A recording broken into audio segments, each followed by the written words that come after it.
in Buddhism, change is emphasized. First, to unsettle people who think that they can achieve permanence by hanging on to life. And it seems that the preacher is wagging his finger at them and saying, you know, like the Scotch preacher one day saying to Sunday congregation, preaching on the text, vanity of vanities, all is vanity. And what about the rich food you put into your mouths? 'Tis vanity. And the fine raiment you put on your backs, 'tis vanity. And all your playing around, going to golf instead of coming to the kirk of the Sabbath, 'tis vanity. And you'll be spending all your lives devoted to vanity, and the last day will come, the day of your death, and because you've devoted your life to vanity, you'll go down to the burning, fiery, brimstone pits of hell. And there you'll look up and say unto the Lord, oh Lord, I didn't know it. Oh Lord, I wouldn't have devoted my life to vanity if I'd known it. Oh Lord. And the Lord, he'll look down, and he'll say unto you, out of his infinite mercy, well, you know it now.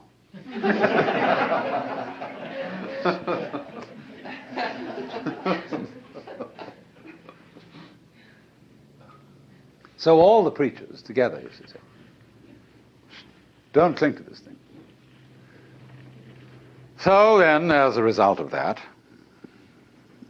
and now I'm going to speak in strictly Buddhist terms, the follower of the way of Buddha seeks deliverance from attachment to the world of change. He seeks nirvana, the state beyond change, which the Buddha called the unborn, the unoriginated, the uncreated, and the unformed. But then you see, what he finds out is that in seeking a state beyond change, seeking nirvana as something away from samsara, which is the name for the wheel, he is still seeking something permanent. And so there are, as Buddhism went on, they thought about this a great deal. And this very point was the point of division between the two great schools of Buddhism, which in the south were Theravada, the doctrine of the Thera, the elders, sometimes known disrespectfully as the Hinayana. Yana means a vehicle, a conveyance, a diligence, or a ferry boat.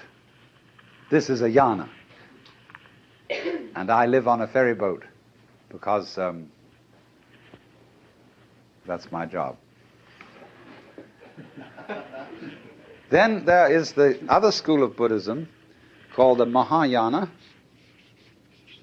Maha means great. Hina, little. The great vehicle and the little vehicle. Now, what is this? The Mahayanists say,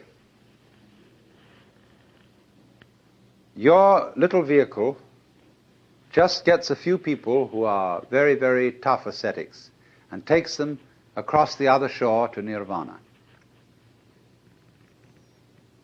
But the great vehicle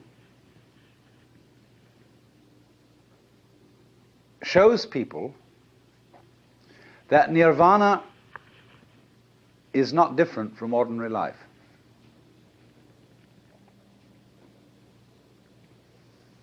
So that when you have reached nirvana, if you think, now I have attained it, now I have succeeded, now I have caught the secret of the universe, and I am at peace, you have only a false peace. You have become a stone Buddha. You have a new illusion of the changeless. So it is said that such a person is a pratyeka Buddha. That means private Buddha. I've got it all for myself. And in contrast with this kind of Pratyeka Buddha, who gains nirvana and stays there, the Mahayanists use the word bodhisattva.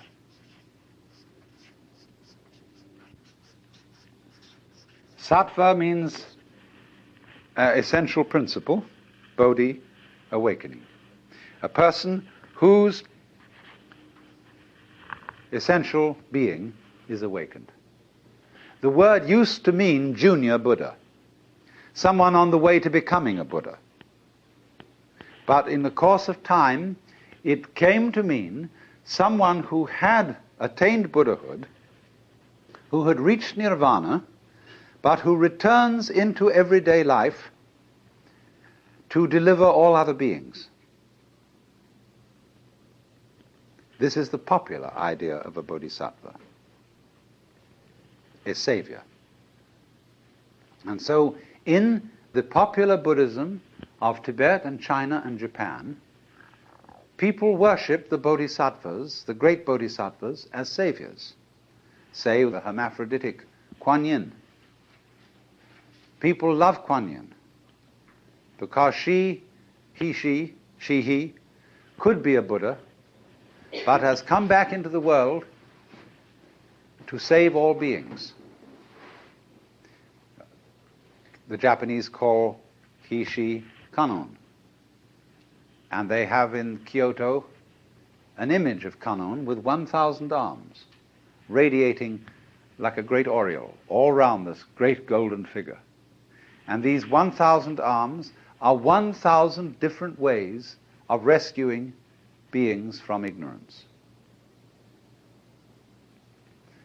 Kannon is a funny thing.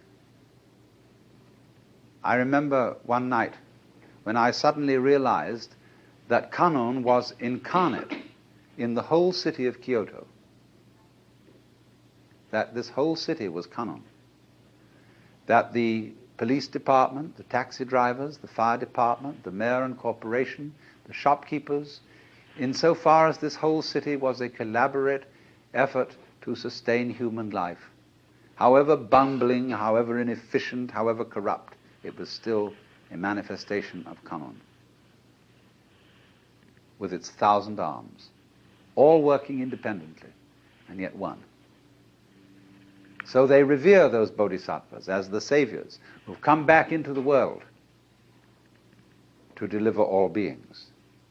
But there is a more esoteric interpretation of this. The bodhisattva returns into the world. That means he has discovered that you don't have to go anywhere to find nirvana.